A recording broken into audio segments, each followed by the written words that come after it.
Okay guys, so comebacknya saya hari ni. Nama saya Kim Kaito. Sebelum ni Kaito Am. So nama kita dah baru, Kim Kaito. Dulu punyalah cerita dulu, hari ni image baru. Dan hari ni apa kita nak buat adalah kita akan comeback balik konten macam sebelum ni, iaitu konten mancing, magic dan lukis. So aku nak gabungkan tiga konten tu dalam satu channel. So for today kita akan flashback balik video sebelum ni.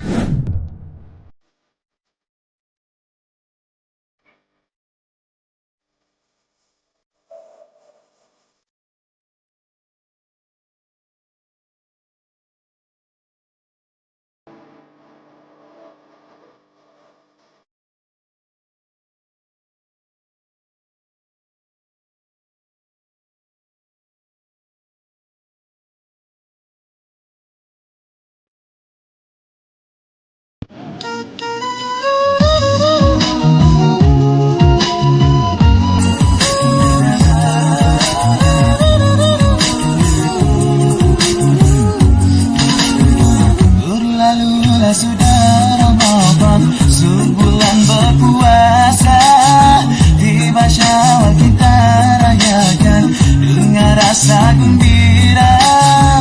Anak pula pulang ke desa, ibu dan ayah keriangan bersyukur tak terkira. Rasalah ketupat ini dengan menangnya sekali.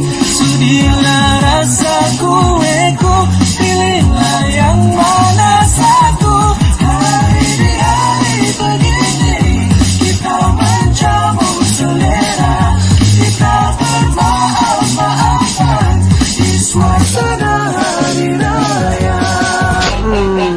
Allah Akbar.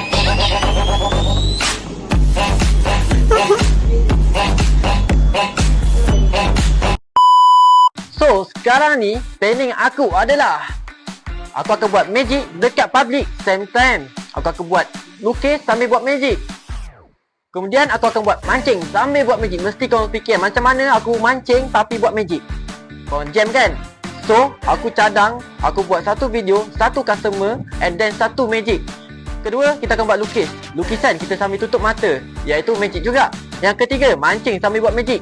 Itu korang fikir sendiri. So kalau korang nak tahu macam mana aku buat, korang kena tekan like, subscribe and share. Dan korang kena tunggu next video seterusnya, termasuk dan minggu-minggu seterusnya.